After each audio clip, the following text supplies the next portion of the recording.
Questions? Initials BH from Poland, Apale. Assalamu alaikum, Sheikh. May Allah bless you. Could you mention tafsir about 5 books to deepen Quran understanding in easy Arabic language plus dictionary to it? Also something on Aqidah and names and attributes of Allah. Recent FMF was great, eye-opening. Jazakumullah khairan. Right. Wa alaikum assalam wa rahmatullahi ta'ala wa barakatuh. Questions from where? Poland. What city? Apol or Apole. Right, okay. Question comes from Poland. Can you mention 5 books with regards to understanding the Quran, in a greater volume, in a simple, easy way, the Arabic language, and also books with regards to al-asma wa sifat. Books in Aqidah, specifically al-asma wa sifat, right? That's the question? Yeah. Okay. Easy Arabic is relative. What may be easy to you may be difficult to me. But in general, if you have a good basic command of the Arabic language, you study some nahu, you study some sarf, you have some words, you have some type of formal training, then I would say you should do a mixture of things. You should have books that deal with the usul and the books that deal with the actual Quran itself. So as far as the usul, then a simple, easy book is Usul fi Tafsir, Ibn Uthaymeen. Simple, easy Arabic, clear, right to the point, sound, Aqidah, no weird stuff, very good. Usul fi Tafsir of Ibn Uthaymeen rahimahullah. That's in English and it's also in Arabic. It's an excellent book that every student of knowledge should have read and studied several times and taught. Of course, you have Mathalan Al-Qawa'id al-Hisan of Ibn Sa'di rahimahullah ta'ala. Al-Qawa'id al-Hisan. Whether it is a specific book which has been printed or whether it's in the beginning of his actual tafsir. Simple, easy to understand, but full of juice, as we would say. Ibn Sa'di rahimahullah. Alright? Shaykh Islam Taymiyyah's introduction to tafsir is very powerful. But I wouldn't consider it to be hard or difficult Arabic, but it's not as easy as Shaykh Taymiyyah's. Everyone understand this?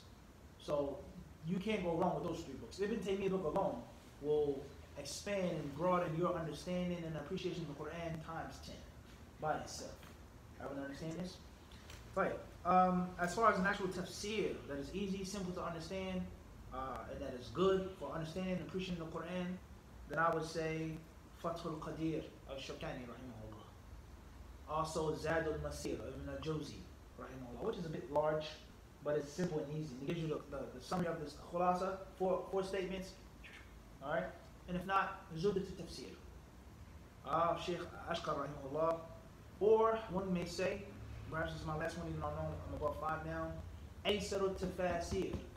Sheikh Abu Bakr al-Jazairi rahimahullah. It's not the smallest book, but it is very, very simple. The Arabic is crystal clear, and it is systematically laid out. Much more than they mean. Besides these tafsir is systematically laid out. The gharib, this, that, kada, ayat, hidayat al-ayat, etc. Aysar al-Tafasir, Sheikh Abu Bakr al-Jazairi rahimahullah ta'ala. And there are many other tafsirs as well. Tafsir al-Muyassar that comes from the Quran complex in the modern times. There are many. As far as books on Aqidah, specifically pertaining to al-Asma wa Sifat, then first and foremost it's a good question, but it's not a good question. It's a good question for obvious reasons, but it's not a good question because studying Asma wa Sifat is nothing more than a branch of studying Aqidah, period. Where does your Aqidah come from? What's the difference between Ahlul Sunnah and this group and that group, the Ash'aris, the Sufis, these ones, except where we get our deen from? And what comes first? To us, Kitab, Sunnah, Fahm al-Salaf, then Aql, intellect, dream, khalwa, seclusion, being in the Himalayas with a yogi for 3 years without no one, no outside what? Influence. Then you become enlightened.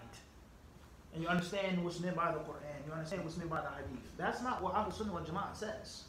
So the starting point is, what is our Aqidah and where does it come from? Where do we take Islam from? Are we understand this? So if you understand that, then you understand Asma wa Sifat. And if you don't get it, then you're not going to get it. What makes the Ash'ari statement different than the Kullab or Maturidi and their statements? These are reasons why. Are we understand this? So you have to understand where Aqidah is to be taken from, and that Aqidah is not an option, it's not a choice. There is no, I'll do this. No, there's only one way. And that is to affirm what Allah and His Messenger have told us to affirm. And to reject what Allah and His Messenger has commanded us to reject. Period. I understand this? So from the most excellent books on the Aqidah concerning al-asma wa sifat. And other than al-asma wa sifat, of course, is al-aqidah al-wasitiyya of Shaykh Hassan Taymiyyah. There's no question about that. And the introduction of the book, he doesn't necessarily get into the asma wa sifat immediately, but he talks about the aqidah of the firqatul najiyah, Ahlus Sunnati wal Jama'ah, the correct way, the orthodox Islam. And then he says, وَمِنَ الْإِيمَانِ بِاللَّهِ, and from believing in Allah is مَا وَصَفَ اللَّهُ بِهِ نَفْسَهُ, etc. What Allah has spoken about regarding Himself subhanahu wa ta'ala. What the Messenger of Allah has said about Allah Azza wa Jalla. So that's the foundation, as I just said. Iman, the 6 principles of Iman, that's Aqidah. That is your Aqidah. And from the punishment in the grave, and from the angels, the jinn, is everyone understand? So Al-Aqidah Wasitiyah, along with a very important part of the book, which is oftentimes neglected and oftentimes unknown, is the Munawara. Is the actual debate, the asl of the book. And why Ibn Taymiyyah wrote that book? He was in a place called the Wasit, Iraq. Not Wasatiyah, as people think. They say Aqidah Wasatiyah, meaning that what? The middle course Aqidah. That's wrong. It's Al-Aqidah Al-Wasitiyah. There's a city in Iraq, or it was, or is, called what? Wasit. So he called it the Aqidah of Wasit. There was a man, a qadi, a judge, who heard this person and that person. He's Mu'tazili, he's Jahmi, he follows Abu Hasan al-Ash'ari, all saying Aqidah, Aqidah. And he respected Ibn Taymiyyah, and he trusted him. And he says, I want you to tell me what's the correct Aqidah. This stuff is just too confusing. People all over the place. So Ibn Taymiyyah, he wrote his what? Aqidah. It was a debate in which those evil people and those jealous, envious haters try to set Ibn Taymiyyah up in front of the leader. Try to say, he says Allah has a body, he says Allah is in every place, he says it, he says it, he says. And Ibn Taymiyyah, he made a debate with them. And of course, we know who won, who was slain, whether that had hummed. And that's when Ibn Taymiyyah made his famous statement in other places as well. Al-Muhim Ibn Taymiyyah, he said it for sure. He says, كُلُّ مَنْ خَالَفَنِي فَأَنْ أَعْلَمُ بِمَذْهَبِهِ مِنْهُ. Listen to this strength now. We're talking about studying and learning and have confidence. He says, anyone who went against me, I know his way better than he does. Anyone who dares to battle me, I know his way more than he does. So you say you're Shafi'i, I'll tell you more about the Shafi'i madhab more than you know. You say you follow Abu Hasan al-Ash'ari, I'm going to tell you about Abu Hasan al-Ash'ari. And where the Ash'ari Aqidah comes from, more than you think than you know. Everyone understand this? He couldn't have said that unless he had a connection with Allah. It's not pride and arrogance, but he had a connection with Allah, and he had knowledge, he had what? He had tizaz, strength, and he knew he had strength. And you can't be a warrior in Allah's cause being weak and cowardly. And that's why the hadith states, one of the times which is permissible for a person to have some type of pride is when fighting in the cause of Allah. Everyone understand this? A fearless warrior, lion heart. Everyone understand this? So Ibn Taymiyyah, he had this debate to try to conspire against him and talk about him, and he defeated all of them. And he explained what was right and what was wrong concerning al-Islam. There are many other issues like this as well. And if you're a student of knowledge, I would personally advise you to read about Ibn Taymiyyah's life and all the things that took place and happened to him during his lifetime. Everyone understand this? So Aqidah Wasitiyah is an excellent book pertaining to Aqidah and Asma wa Sifat. Also, Al-Fatwa al-Hamawiyya. Al-Fatwa al-Hamawiyya al-Kubra is an amazing book. Amazing book. And the benefit of Fatwa al-Hamawiyya al-Kubra is that it gives you a few usul, and then after that, it's statements from the ulama who came before him of different madhabs. Fiqh madhabs, and also of different Aqidah madhabs. So he's feeding them rocks. He's giving them rocks now. This is what your Imam said. This is what he says. Do we agree with everything he said? No. But he's clearly affirming and establishing the correct way of believing in Allah and in the last day. Everyone understand this? He proves that they're hypocritical and they're following of these Imams. Al-Fatwa al-Hamawiyya al-Kubra is an amazing book, huh? Also, the Sharh of al-Tahawiyya of Ibn Abi al-Izz, rahimahullah ta'ala, is a must-read for any student of knowledge who wishes to study Aqidah. However, the Arabic in that book is not as easy and as simple as other books. But inshallah ta'ala, there are modern-day scholars who have made commentary and explanation. Everyone understand this? And there are many other books as well. What I've mentioned, inshallah, is more than enough. And most important, more importantly than the book, is the mindset that I'm trying to feed you. Everyone understand this? The mindset. You can't be a lamb. You gotta be what? A lion. But you can't be a lion unless you what? You studied, you learned, you have Arabic, you memorized. You gotta be strong. If you want Allah subhanahu wa ta'ala to support the correct Aqidah with your banner, with your flag. Allah knows best. This was AD from Minneapolis, Minnesota. Is it permissible for a sister who studied accounting at an advanced level to become a tax accountant or an accountant or an accounting professor at a university? Please give some details. Right.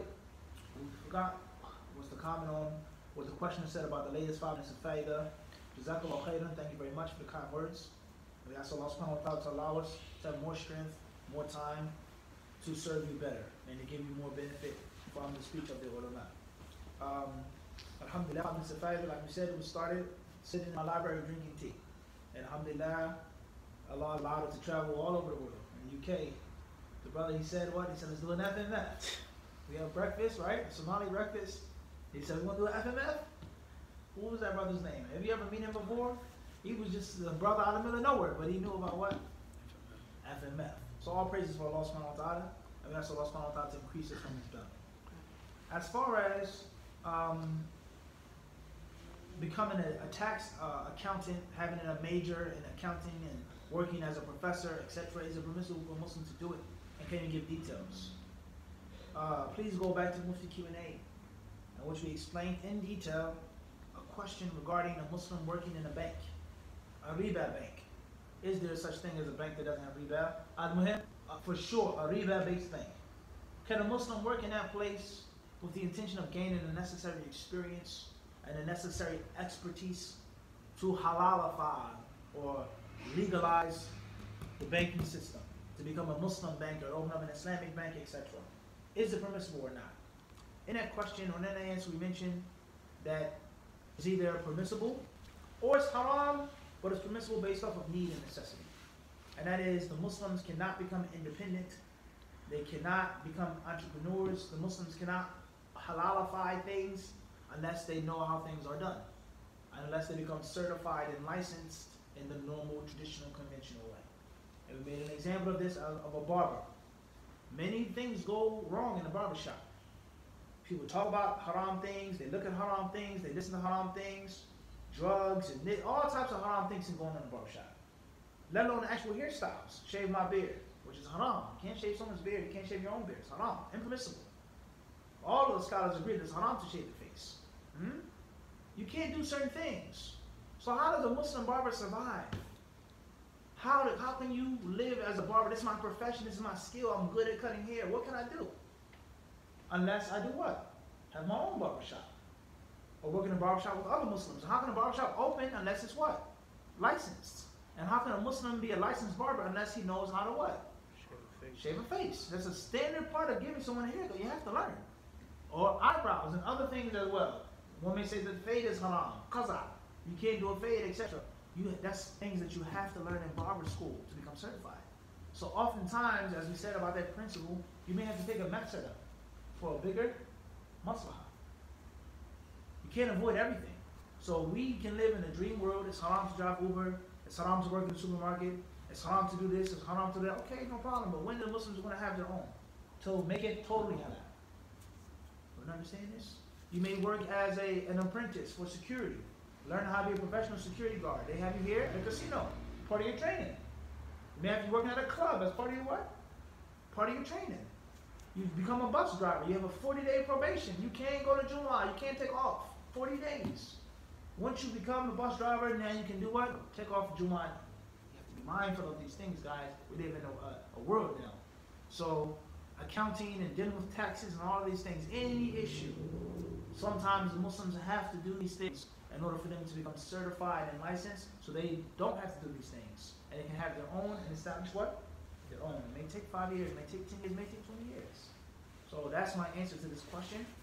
Or any other issue in which a Muslim has to involve him or herself in some type of doubtful or dislike or haram dealings.